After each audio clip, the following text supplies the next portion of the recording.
말씀 묵상을 진심으로 사랑하는 목회자 여러분, 그동안 평안하셨습니까? 오늘은 영어 성경을 통한 묵상 나눔을 실시해 보겠습니다. 영어 성경 묵상, 그거 어렵지 않나요? 여러분 대부분 이런 생각을 하시죠. 그러나 제가 이 앞에서 말씀드린 바와 같이 딱 한 번만 해보시면 절대 어렵지 않습니다. 그것은요, 어느 성경이든지 좋습니다만 영어 성경의 하나의 텍스트, 그 텍스트를 복사해서 그리고 번역기에다가 집어넣기만 하면 모든 게 끝납니다. 어떻게 보면 사실 영어 하나도 못해도 영어 성경 묵상은 가능하다, 그렇게 볼 수가 있겠습니다. 영어 성경을 통한 묵상 연습 문제는요, 야고보서 1장 9절에서 11절, 야고보서 4장 1절에서 3절, 야고보서 4장 11절에서 12절, 이 세 가지를 통해서 한번 해보도록 하겠습니다. 이런 제목으로 영어 성경 묵상을 연습해 보셨지요. 야고보서 1장 9절에서 11절은 중생한 성도들이여 세상의 부유함이 아닌 하늘의 부유함을 사모하라. 그리고 야고보서 4장 1절에서 3절은 욕심을 제거하면 진짜 신앙이 보인다. 그리고 야고보서 4장 11, 12절은 당신은 형제를 비방할 아무런 자격이 없습니다. 이런 제목으로 한번 해보도록 하겠습니다. 먼저 야고보서 1장 9절에서 11절 말씀을 가지고 묵상 나눔 2를 연습해 보도록 하겠습니다. 제가 읽어보겠습니다. 낮은 형제는 자기의 높음을 자랑하고 부한 자는 자기의 낮아짐을 자랑할지니 이는 그가 풀의 꽃과 같이 지나감이라. 해가 돋고 뜨거운 바람이 불어 풀을 말리면 꽃이 떨어져 그 모양의 아름다움이 없어지나니 부한 자도 그 행하는 일에 이와 같이 쇠잔하리라. 자, 이것을 우리 다른 성경, 영어 성경을 통해서 한번 보았습니다. 이 영어 성경이 제일 밑에 보면 Amplified Bible이라 하는 그 성경을 저는 참고를 했습니다. 그래서 여기에 있는 내용들을 다 읽지는 않겠습니다. 왜냐하면 이것은 곧바로 번역을 하면, 번역기에 넣으면요, 이 내용을 그대로 번역을 해주기 때문입니다. 그래서 이 내용을 번역한 것을 제가 한번 읽어보도록 하겠습니다. 형편이 낮은 형제는 하나님 안에서 높여진 자신의 신분을 자랑하십시오. 거듭난 성도로서 참된 부유함으로 부름받고 하나님의 상속자가 되었기 때문입니다. 부한 사람은 자신이 낮아지게 된 것을 자랑해야 합니다. 시련을 통해 인간의 연약함이 드러나고 참된 부유함은 하나님의 은혜 안에 있다는 것을 알게 되기 때문입니다. 그는 들의 꽃과 같아서 결국 사라질 것입니다. 해가 떠오르고 뜨거운 바람이 불면 풀이 마르고 꽃이 떨어져 그 아름다움이 사라집니다. 이와 같이 부한 사람도 자기 일에 바쁜 가운데 결국 쇠하여 사라질 것입니다. 이렇게 번역이 되겠죠. 그래서 우리 한글 개정 성경과 이제 영어 성경에서 번역한 것을 서로 한번 이렇게 비교해 보겠습니다. 어떤 것들이 서로 달라졌나 여러분께서 한번 살펴보십시오. 낮은 형제는 자기의 높음을 자랑하고 부한 자는 자기의 낮아짐을 자랑할지니 이는 그가 풀의 꽃과 같이 지나감이라. 해가 돋고 뜨거운 바람이 불어 풀을 말리면 꽃이 떨어져 그 모양의 아름다움이 없어지나니 부한 자도 그 행하는 일에 이와 같이 쇠잔하리라. 이렇게 되어 있습니다. 그래서 앞에서 우리가 그 번역기에 넣어서 번역한 내용을 바라보면 위에 있는 것과 아래에 있는 것이 좀 이렇게 어떤 부분이 보강되었는가 하는 것들을 알 수가 있습니다. 영어 성경 번역을 해보면 가난한 형편에 처한 형제는 하나님 안에서 높여진 자신의 신분을 자랑하십시오. 여기까지는 그렇게 크게 다를 바가 없습니다. 그런데 거듭난 성도로서 또 참된 부유함으로 부름받고 하나님의 상속자가 되었기 때문입니다. 여기서 세 가지 얘기가 좀 달라지죠. 우리는 거듭난 성도로서, 그리고 우리는 참된 부유함으로 부르심을 받았다는 거예요. 그리고 우리가 하나님의 상속자가 되었다는 거죠. 반면에 부한 사람은 자신이 낮아지게 된 것을 자랑해야 되는데, 시련을 통해서 인간의 연약함이 드러난다는 거고, 참된 부유함은 하나님의 은혜 안에 있다는 것을 뒤늦게 깨닫게 된다는 거죠. 그리고 또 이 들의 꽃과 같아서, 그들의 부는 들의 꽃과 같아서 결국 사라질 거라고 그랬고요. 해가 떠오르고 뜨거운 바람이 불면 풀이 마르고 꽃이 떨어져 그 아름다움이 사라집니다. 이와 같이 부한 사람도 자기의 재물을 지키려다가 돌보다가 결국 쇠하여질 것이다, 이렇게 되어 있습니다.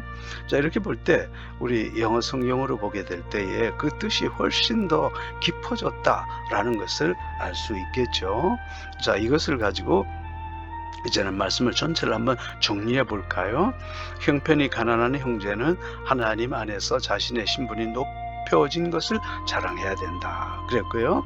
하나님 안에서 어떻게 자신의 신분이 높여졌는가 하면, 육신은 가난하지만 거듭난 사람임을 자랑해야 하고, 또 육신은 가난하지만 참된 부유함, 영적인 부여로 부름받은 사람임을 우리가 자랑해야 된다는 거고, 또 우리 육신은 가난하지만 하나님의 상속자가 되었음, 이거 자랑해야 할 일이라는 거죠. 반면 형편이 부한 사람은 자신이 하나님 안에서 낮아지게 된 것을 자랑해야 된다는 겁니다.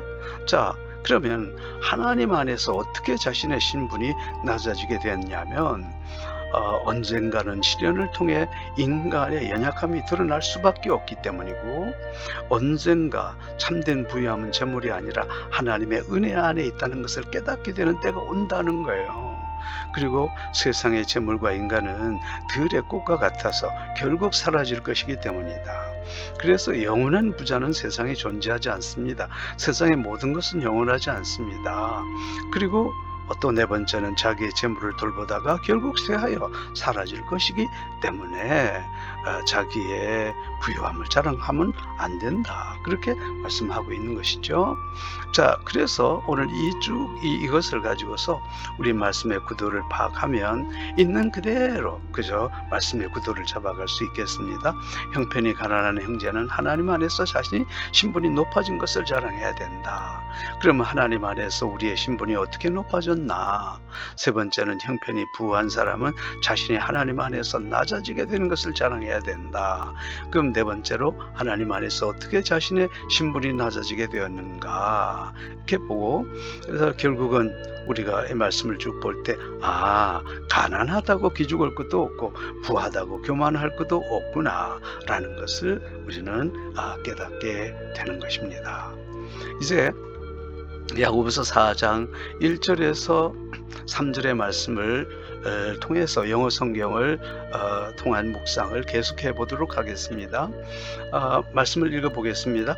너희 중에 싸움이 어디로부터, 다툼이 어디로부터 나느냐? 너희 지체 중에서 싸우는 정욕으로부터 나는 것이 아니냐? 너희는 욕심을 내어도 얻지 못하여 살인하며 시기하여도 능히 취하지 못함으로 다투고 싸우는도다. 너희가 얻지 못하면 구하지 아니하기 때문이요, 구하여도 받지 못하면 정욕으로 쓰려고 잘못 구하기 때문이다. 우리는 이 말씀을 하도 많이 읽어서 여러분 굉장히 익숙하단 말이죠. 자, 그런데 오늘 이 말씀을 영어 성경으로 보면 조금 더 풍부해지는 것을 우리는 느낄 수가 있습니다. 그래서 이것도 역시 앰플리파이드 바이블을 말씀을 그대로 따오면요, 바로 이런 형태가 됩니다. 그런데 이걸 굳이 여기서 다 읽고 해석할 필요가 없습니다. 왜냐하면 요즘은 워낙 번역기들이 잘 되어 있기 때문에 번역기 안에 집어넣기만 하면 아주 깨끗하게 그리고 정확하게 잘 해석을 해줍니다. 그래서 이걸 번역기 안에 집어넣어서 해석을 한 것을 제가 읽어보겠습니다. 여러분 가운데 다툼과 싸움이 왜 생기나요? 어디서 시작될까요? 그것은 여러분 안에서 서로 싸우고 있는 욕심과 쾌락을 추구하는 욕망 때문이 아닐까요? 여러분은 남이 가진 것을 부러워하고 갖고 싶어 하지만 얻지 못합니다. 그래서 미워하고 심지어 죽이고 싶은 마음까지 품습니다. 질투와 분노로 불타지만 원하는 것을 얻지 못하니 서로 싸우고 다툽니다. 여러분이 가지지 못하는 이유는 구하지 않기 때문입니다. 또는 구하긴 하지만 받지 못합니다. 왜냐하면 동기가 잘못되었기 때문입니다. 이기적인 욕심으로 구해서 얻으면 그것을 자기 쾌락을 위해 쓰려 하기 때문입니다. 여러분 어떻습니까? 상당히 많이 풍부해졌다 이런 생각이 들죠. 그러면 이 두 개의 말씀을 또 한번 이제 관찰하고 비교를 해보겠습니다. 너희 중에 싸움이 어디로부터 다툼이 어디로부터 나느냐? 너희 지체 중에서 싸우는 정욕으로부터 나는 것이 아니냐? 너희는 욕심을 내어도 얻지 못하며 살인하며 시기하여도 능히 취하지 못함으로 다투고 싸우는도다. 너희가 얻지 못하면 구하지 아니하기 때문이요 구하여도 받지 못하면 정욕으로 쓰려고 잘못 구하기 때문이라. 자, 한 번 더 이제 읽어가면서 조금 더 풍부해진 것을 생각해 보겠습니다. 여러분 가운데 다툼과 싸움이 왜 생기나요? 어디서 시작될까요? 그것은 여러분 안에서 서로 싸우고 있는 욕심과 또 쾌락을 추구하는 욕망, 이 두 가지 때문이 아닐까요? 여러분은 남이 가진 것을 부러워하고 갖고 싶어 하지만 얻지 못합니다. 그래서 미워하고 심지어는 죽이고 싶은 마음까지 품습니다. 질투와 분노로 불타지만 원하는 것을 얻지 못하니 서로 싸우고 다툽니다. 여러분이 가지지 못하는 이유는 구하지 않기 때문입니다. 또는 구하긴 하지만 받지 못합니다. 왜냐하면 동기가 잘못되었기 때문입니다. 이기적인 욕심에서 구해서 또 얻으면 그것을 자기 쾌락을 위해서 쓰려 하기 때문에 그렇습니다. 자, 오늘 이 영어 성경 번역을 이제는 중심으로 한번 말씀을 쭉 정리해 볼게요. 여러분 가운데 다툼과 싸움이 일어나는데 그것이 시작이 무엇인지 아십니까? 그것은 여러분 안에서 서로 싸우는 욕심과 쾌락을 추구하는 욕망 때문입니다. 자, 가지고 싶은 욕망 때문에 때로는 사람을 죽이고 싶은 마음까지도 들게 되지요. 질투와 분노로 불타지만은 원하는 것을 얻지 못해서 서로 싸우고 다투는 것입니다. 여러분이 구해도 가지지 못하는 이유는 구하지 않기 때문이고 또 구하긴 하지만 받지 못하는 이유는요, 동기가 잘못되었기 때문입니다. 그 동기란 바로 이기적인 욕심에서 구해서 쾌락을 위해서 쓰려고 하기 때문입니다. 이렇게 되어 있습니다. 자, 이제는 이 말씀을 가지고 우리 한번 설교에 적용을 해 보겠습니다. 먼저 구도를 파악해야 되겠죠. 그러면 말씀의 구도는 한 7가지로 그렇게 생각할 수 있습니다. 여러분 가운데 다툼과 싸움이 일어나는데 그것의 시작이 무엇일까요? 그것은 여러분 안에서 서로 싸우는 욕심과 쾌락을 추구하는 욕망 때문에 그렇습니다. 가지고 싶은 욕망 때문에 때로는 사람을 죽이고 싶은 마음까지도 들게 되지요. 질투와 분노로 불타지만 원하는 것을 얻지 못해 서로 싸우고 다투는 것입니다. 여러분이 구해도 가지지 못하는 이유는 구하지 않기 때문이고 또 구하긴 하지만 받지 못하는 이유는 동기가 잘못되었기 때문입니다. 그 동기란 바로 이기적인 욕심으로 구해서 쾌락을 위해서 쓰려고 하기 때문입니다. 결국은 뭘까요? 내 안에 욕심과 욕망과 쾌락을 추구하는 그 욕망 때문에 그렇다. 우리 안에 정말 욕심이 자리 잡게 될 때 이 욕심이 얼마나 무서운가 우리가 잘 알 수 있는 것이죠. 자, 이렇게 우리가 한번 말씀을 생각해 봤습니다. 자, 그러면 야고보서 4장 11절에서 12절 말씀을 통해서 우리가 세 번째로 영어 성경을 통한 묵상을 해보도록 하겠습니다. 먼저 야고보서 4장 11절을 제가 읽습니다. 형제들아 서로 비방하지 말라. 형제를 비방하는 자나 형제를 판단하는 자는 곧 율법을 비방하고 율법을 판단하는 것이라. 내가 만일 율법을 판단하면 율법의 준행자가 아니요 재판관이로다. 입법자와 재판관은 오직 한 분이시니 능히 구원하기도 하시며 멸하시기도 하시느니라. 너는 누구이기에 이웃을 판단하느냐. 자, 이 말씀을 그대로 다른 영어 성경에서요, 특히 Amplified 바이블에서는 어떻게 하고 있는가 해서 Amplified 바이블로 들어가서 그것을 그대로 따옵니다. 그래서 따오니까 바로 그 말씀이 이렇게 돼 있대요. 이제 우리가 이것을 일일이 다 내가 해석해야 될 필요는 없죠. 왜냐하면 워낙 번역기가 잘 되어 있기 때문에 번역기 안에 넣으면 곧바로 이렇게 번역을 해줍니다. 그래서 그 번역한 내용을 이제 제가 한번 읽어보도록 하겠습니다. 믿는 사람들아, 여러분은 서로 헐떡거나 나쁘게 말하지 마세요. 형제, 다른 신자를 비난하거나 판단하는 사람은 사실 그 사람만 판단하는 게 아니라 하나님의 율법까지 판단하는 것입니다. 율법을 판단한다는 건 그 율법을 지키는 사람이 아니라 마치 그 위에 서서 재판관이 된 것처럼 행동하는 거예요. 율법을 주시고 심판하실 수 있는 분은 오직 한 분, 하나님뿐입니다. 그분만이 사람을 구원하실 수도 있고 멸하실 수도 있는 절대적인 권한이 있습니다. 그런데 당신은 누구에게 이웃을 함부로 판단하나요? 자, 이렇게 번역된 말씀을 가지고 이제는 서로 비교해 보겠습니다. 형제들아, 서로 비방하지 말라. 형제를 비방하는 자나 형제를 판단하는 자는 곧 율법을 비방하고 율법을 판단하는 것이라. 내가 만일 율법을 판단하면 율법의 준행자가 아니요 재판관이로다.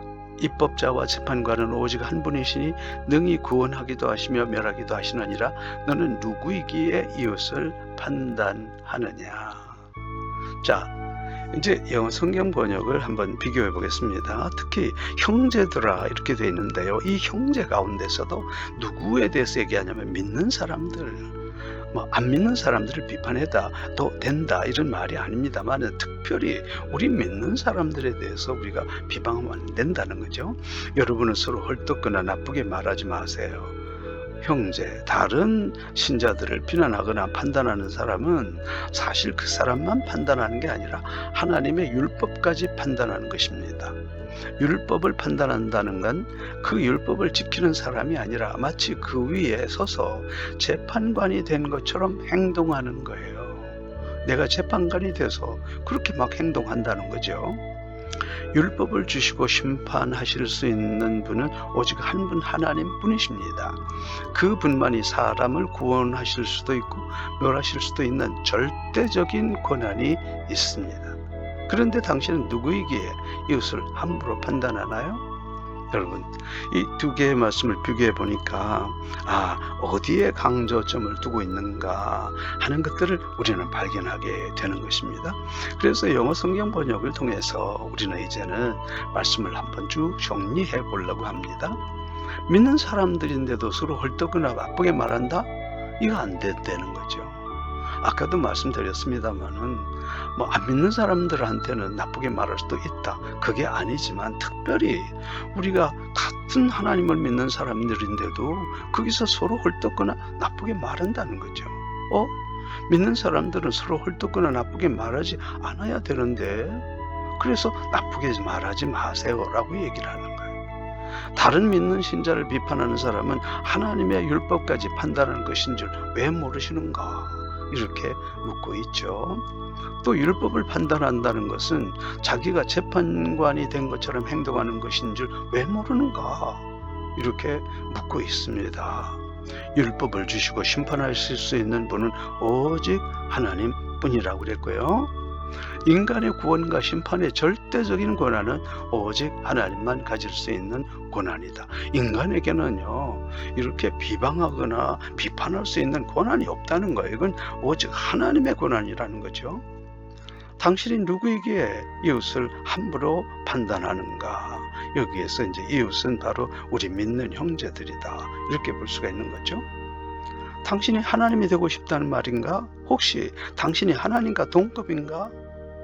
마치 남을 비판하고 비난하고 나쁜 소리를 하는 것은요, 내가 하나님이 됐다, 내가 하나님의 권리를 가지고 있다, 이렇게 생각한다는 거죠. 이거 안 될 일이라는 거죠. 우리가 말씀을 통해서 한번 깊이 좀 생각을 해봐야 될 것입니다.